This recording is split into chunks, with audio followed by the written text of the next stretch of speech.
A flexibilização da quarentena está ameaçada em São Paulo. O motivo? A queda na taxa do isolamento social. Já são 1.512 vítimas fatais no estado. Desde ontem foram registrados 167 novos óbitos, cerca de 7 por hora. Em entrevista coletiva, o governador João Dória disse que a taxa de isolamento ontem aferida pelas operadoras de telefonia móvel foi de 48%. Segundo ele, com menos de 50%, a flexibilização prevista para começar no dia 11 de maio está ameaçada. Que as decisões do governo do estado de São Paulo são tomadas com base na ciência, na medicina e na saúde. Com um índice de 48% de isolamento, não será possível realizarmos flexibilização na região metropolitana de São Paulo. Se os brasileiros que vivem nas cidades que compõem a região metropolitana e na própria capital de São Paulo não fizerem o isolamento com um índice mínimo de 50%, que foi a recomendação da saúde e do Comitê de Saúde, nós revisaremos a decisão a ser anunciada no dia 8 de maio de flexibilização gradual do isolamento na região metropolitana de São Paulo, incluindo a capital paulista. A taxa de ocupação para todo o estado de São Paulo, UTI está em 57,7% e enfermaria 41,8%. Na Grande São Paulo, esse índice de ocupação da UTI está em 77%, enfermaria 67%. E vamos aos números da Covid-19 aqui na Baixada Santista. Já são 79 mortes e 1.069 casos confirmados. O repórter Carlos Lopes vai conversar com a gente e tem mais detalhes. Boa noite, Carlos. Boa noite, Jamile. Boa noite a você que nos acompanha aqui no Caderno Regional. Vamos então aos números de cada cidade da região metropolitana da Baixada Santista com relação ao coronavírus. Até o momento, Santos tem 35 mortes, 492 casos confirmados, 545 suspeitos. Em São Vicente, há 10 mortes confirmadas, 60 casos confirmados, 167 suspeitos. Cubatão apresenta uma morte, 46 casos confirmados de Covid-19, 85 é o número de suspeitos. Em Guarujá, há 4 mortes até o momento, 118 casos confirmados, 265 suspeitos. Bertioga registra uma morte, 6 casos confirmados e 21 suspeitos. Em Praia Grande, há 23 mortes confirmadas, 301 casos suspeitos e no momento 301 confirmados, agora sim, 502 suspeitos. Mongaguá, 2 casos de mortes confirmadas, 12 casos confirmados, 23 suspeitos. Em Itanhaém, 1 morte confirmada, 9 casos confirmados, 46 suspeitos. E finalizando, Peruíbe, que no momento tem 2 mortes confirmadas, 25 casos confirmados de Covid-19 e 24 suspeitos, aguardando a análise dos exames que vão confirmar esses casos ou não. Voltamos com você, Jamile. Obrigada, Carlos. Sérgio Moro não é mais ministro da Justiça. Ele pediu demissão depois da exoneração do diretor executivo da Polícia Federal, Maurício Valeixo, feita contra sua vontade. Pela primeira vez na história do país, um presidente interfere em decisões da Polícia Federal. Na entrevista coletiva realizada no fim da manhã, Moro foi detalhista. Começou fazendo um balanço da carreira desde os tempos de juiz na Operação Lava Jato. Depois, fundamentado em dados, destacou o trabalho do Ministério da Justiça até chegar no ponto onde todos estavam esperando. Como ele iria se posicionar sobre a exoneração do diretor executivo da Polícia Federal, Maurício Valeixo, feita sem o seu conhecimento. Moro se disse ofendido e questionou quais seriam os critérios para o desligamento de Valeixo.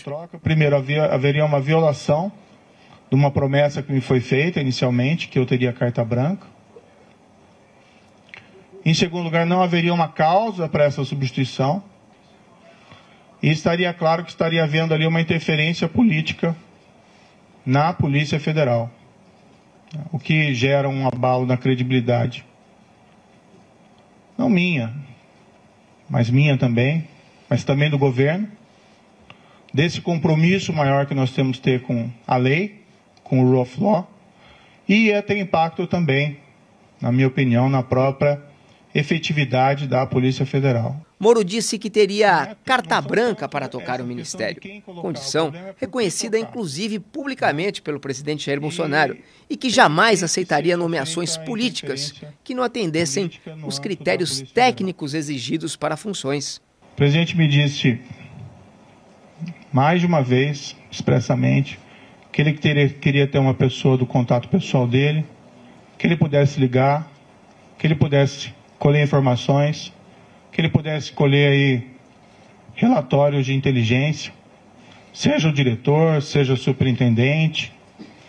E realmente não é o papel da Polícia Federal prestar esse tipo de informação, né? As investigações têm que ser preservadas, né? Imaginem se durante a própria Lava Jato, né, o ministro, o diretor-geral, o presidente, então presidente Dilma, né, o ex-presidente Luiz ficassem ligando para o superintendente em Curitiba para colher informações sobre as investigações de andamento. No final, disse que iria descansar, que não houve intervalo entre a carreira de 22 anos na magistratura e a função de ministro. Depois, vai procurar um emprego. Terminou o discurso debaixo de uma chuva de aplausos.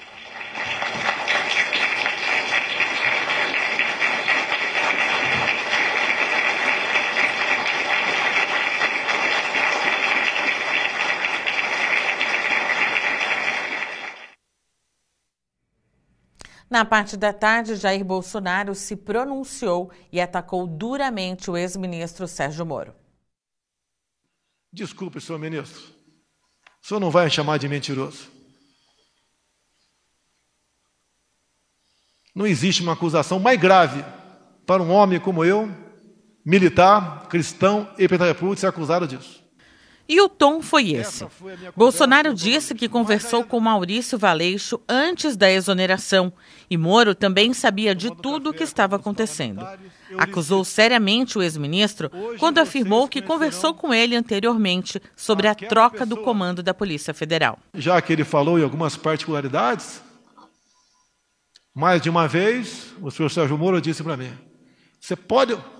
você pode trocar o Valeixo sim, mas em novembro, depois que o senhor me indicar para o Supremo Tribunal Federal. Me desculpe, mas não é por aí. No início do pronunciamento, Bolsonaro fez um balanço sobre sua relação com Sérgio Moro. Fez questão de dizer que o ex-juiz não participou da campanha e sempre foi muito egocêntrico. Falou que nunca interferiu nas investigações da Polícia Federal. Demonstrou inconformismo com a condução do inquérito sobre a tentativa de assassinato que sofreu. Mas o autor foi preso em flagrante delito.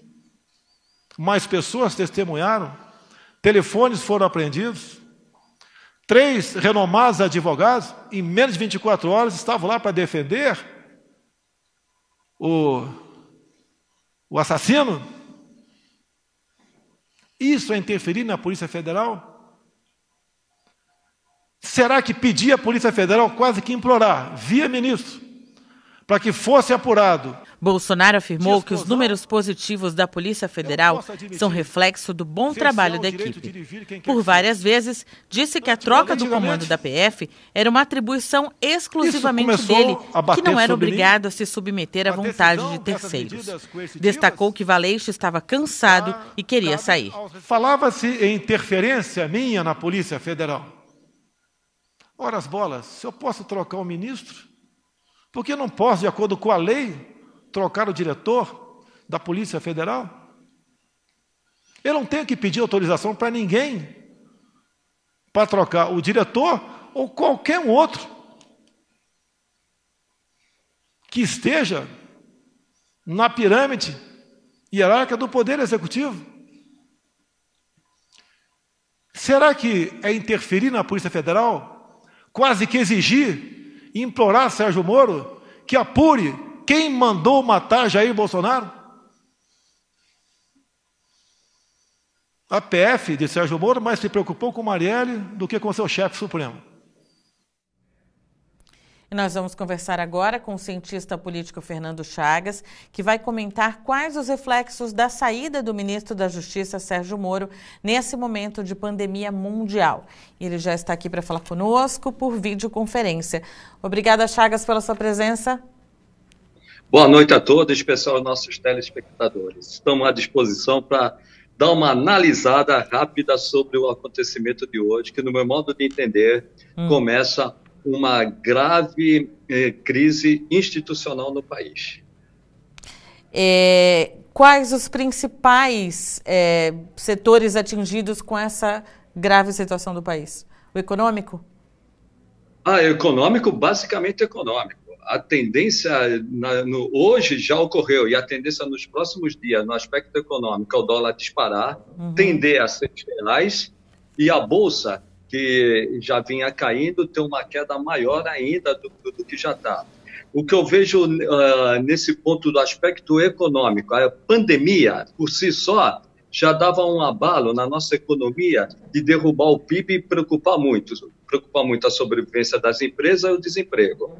Agora, com essa situação colocada hoje pelo Sérgio Moro em relação ao presidente Jair Bolsonaro, a questão política ela vai complicar mais ainda a economia, mas por si só a questão política vai ter, no meu modo de entender, um racha na base eleitoral do próprio presidente Jair Bolsonaro.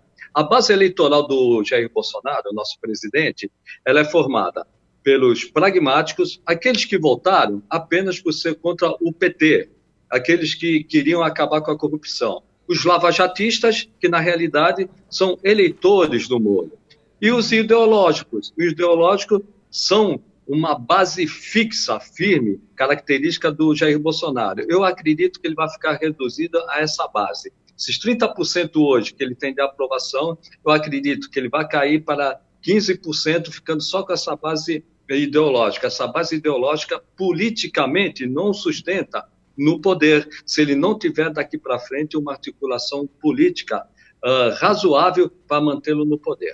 Você acredita num risco de impeachment? O impeachment eu não vejo neste momento, mas começa a se formar uma onda que pode levar a um determinado momento o impeachment. O impeachment, o que precisa? Como nós já falamos, a economia não vem bem. Nós devemos ter uma queda do PIB de 6%, principalmente por causa da pandemia. Mas mesmo assim a economia já vinha se arrastando com o Paulo Guedes. Outro ponto, o Congresso. Um Congresso que não seja favorável ao presidente. De certa forma, o Congresso vive as turras com o presidente. Outro ponto, a imprensa divulgar os equívocos, os erros e as ilegalidades cometidas pelo presidente. E, principalmente, não tem apoio popular. Se ele perder o apoio popular desses 30%, descendo para 15%, se continuar desta forma, descendo mais ainda, ficando apenas com um dígito nas pesquisas, aí a situação para o impeachment se abre. O problema do impeachment hoje é que nós temos um problema mais grave ainda, que é a pandemia. E para você ter presidente da República da sua cadeira, você precisa de movimento de rua. E hoje o movimento de rua é praticamente impossível, a não ser aqueles que formam a base eleitoral pragmática não, ideológica do presidente Jair Bolsonaro. Chagas, e para a gente encerrar, a gente tem um nome em especulação, um nome cotado para assumir o cargo de Sérgio Moro, que seria o Ivan Sartori, o desembargador santista. É um nome que tem as características do governo Bolsonaro. Pode ser até ser indicado, conversar com o Bolsonaro e assumir o posto. Mas, independentemente do nome que assuma o Ministério da Justiça e Segurança Pública e, principalmente, o cargo de diretor da Polícia Federal, vai ter que, primeiro, mostrar que não vai haver interferência política e que vai ter uma atuação técnica e jurídica. Qualquer ministro, independentemente do nome, que tentar uma interferência na Polícia Federal vai ter dificuldade de se manter no cargo. O que eu vejo hoje, nós precisamos principalmente evitar um caos institucional no momento de pandemia, o que nós temos mais preocupação é com a vida das pessoas, depois a economia. Aí sim nós poderíamos discutir uma reformulação do Ministério da Justiça. Não foi o momento apropriado, não foi a decisão adequada, era um momento que se dava união e o presidente, mais uma vez, buscou confronto. O presidente, ele vive de confronto. Esta forma não tem dado resultado para a nação inteira. Obrigada, Fernando Chagas, pela sua presença e pela sua avaliação.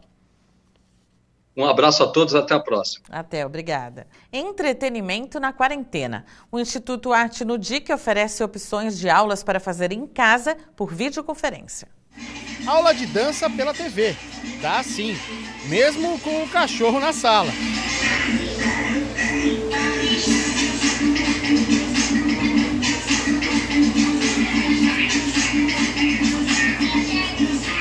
E também dá para trabalhar a expressão corporal. E brincadeiras? Tem sim! Os vídeos são de professores do Instituto Arte no DIC, que colocaram à disposição diversas aulas que estão no canal do YouTube do Instituto. A intenção é manter o acesso às atividades físicas e culturais em tempos de isolamento social, que precisa ser respeitado, segundo o presidente do Arte no DIC.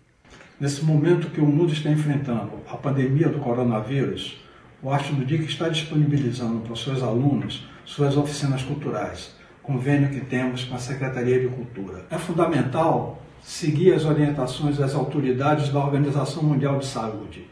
Temos que ficar em casa, com proteção. Vítimas do incêndio que atingiu uma comunidade na zona noroeste de Santos nesta semana pedem ajuda. Cerca de 60 barracos na Vila Gilda foram atingidos, deixando dezenas de desabrigados.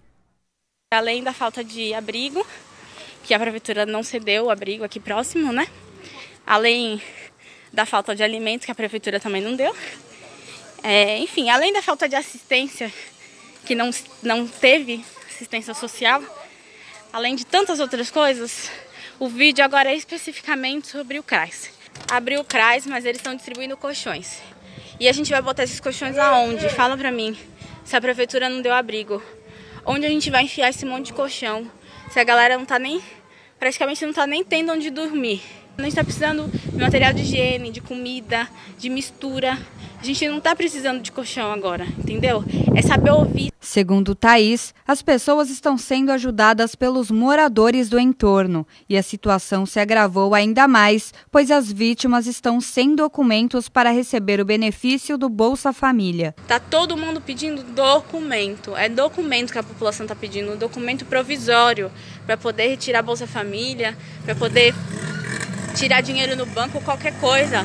E ressalta a negligência das autoridades. A gente só quer mostrar o quanto o poder público é irresponsável, o quanto esse Estado mata e deixa as pessoas morrerem. E para saber o que tem sido feito pela Prefeitura em relação a essas vítimas, nós vamos conversar novamente com o repórter Carlos Lopes, que traz mais informações. Carlos. Sim, Jamile, estamos com o Felipe Rezende, que é coordenador de proteção social de alta complexidade. Felipe, boa noite. Quantas famílias perderam suas casas? Boa noite, Carlos. Boa noite, Jamile. Boa noite a todos que nos assistem pela Santa Cecília TV. Foram ao todo atendidas 122 famílias, Carlos, onde foram atendidas pelo CRAS, de referência delas, ali no Bom Retiro. E lá foi feito o atendimento de cestas básicas, colchões, kits de higiene, tudo fornecido no dia posterior a esse incêndio, né, onde também foi oferecido o acolhimento para aqueles que necessitavam naquele momento de acolhimento. Essas famílias são beneficiadas por programas sociais? Muitas são beneficiadas por programas sociais, outras já fazem o acompanhamento, né, pelo CRAS ali da região, e já levantamos o número de famílias que necessitam de novos documentos, a retirada desses documentos. Já fizemos contato com o Poupa Tempo para poder retirar esses novos documentos, além de a gente fazer um contato com a Caixa Econômica Federal, para que essas famílias consigam, através de uma declaração do CRAS, retirar a sua bolsa, né, do Bolsa Família, nessa próxima semana, que vai ser entregue pelo CRAS. Felipe, para finalizar, haverá pagamento de auxílio aluguel? Sim, Carlos, nós estamos numa fase de validação de toda a documentação e desse cadastro dessas famílias. Posteriormente vai ser feita uma entrevista pela Coab, onde vai habilitar essas famílias a receberem esse auxílio aluguel. De para quanto? eles. No valor de R$600 esse auxílio. Obrigado, Felipe. Agradeço. Uma boa noite para você. Voltamos com você aí, Jamile. Obrigada, Carlos. E o sábado na região será de sol e temperaturas agradáveis. Confira a previsão do tempo. E não há previsão de chuva, máxima de 31 e mínima de 22 graus. O mesmo cenário acontece em Guarujá, onde o sol estará presente ao longo do dia. As temperaturas ficam entre 22 e 31 graus. Em Cubatão, tempo bom e sol com poucas nuvens. A máxima será de 31 e a mínima de 22 graus. Em São Vicente, as temperaturas variam entre 22 e 32 graus e o dia será de bastante sol, com máxima de 31 graus e mínima de 22. Em Praia Grande fará sol o dia todo. Tempo bom também em Mongaguá. As temperaturas giram entre 22 e 31 graus. O Morro do São Bento, em Santos, passa por obras. É um dos pontos mais atingidos por deslizamentos de terra na região. As fortes chuvas de março causaram a morte de 45 pessoas do local. Funcionários limpam a encosta com a ajuda de um trator. Vegetação e pedras são retiradas para obras de contenção neste trecho da Avenida Santo Antônio do Valongo, no Morro São Bento. Nós estamos preparando toda a limpeza e posteriormente vamos fazer uma técnica que se chama solo grampeado. A gente vai estabilizar o terreno. Esta é uma das 6 frentes de trabalho no São Bento. O governo do estado liberou 15 milhões de reais para as obras emergenciais, para solucionar os problemas causados pelas fortes chuvas no começo de março, que provocaram 45 mortes na região. Segundo a prefeitura, tudo deve ser concluído daqui a 5 meses. Na minha opinião, eu acho que tem que haver um trabalho de prevenção, que eu acho que é o principal, né? É você prevenir para que aconteça situações como essa. E eu vendo a prevenção, né, a manutenção, né, esse cronograma aí de prevenção, não vai haver com certeza esse tipo de situações assim, né? A Prefeitura aguarda a liberação de verbas dos governos federal e estadual para realizar obras emergenciais nestes e outros pontos em Morros de Santos. Mais 13 pontos, que vão totalizar 19 intervenções que a gente considera de cunho urgente para ser executado nesse momento. O governo do estado também liberou verbas para outras 2 cidades que registraram deslizamentos no começo de março. Guarujá, que teve 34 mortes, recebeu 25 milhões de reais para obras de contenção de encostas no Morro do Macaco Molhado. Em São Vicente, que registrou 3 mortes, vão ser destinados 10 milhões de reais para obras de infraestrutura. E só uma correção, as 45 mortes citadas antes da reportagem foram registradas em toda a Baixada Santista. E a edição de hoje fica por aqui. Se quiser entrar em contato conosco, o telefone é o 13 982 288219. Continue com a nossa programação. Um excelente final de semana para você. Fique em casa e continue conosco. Tchau, até segunda.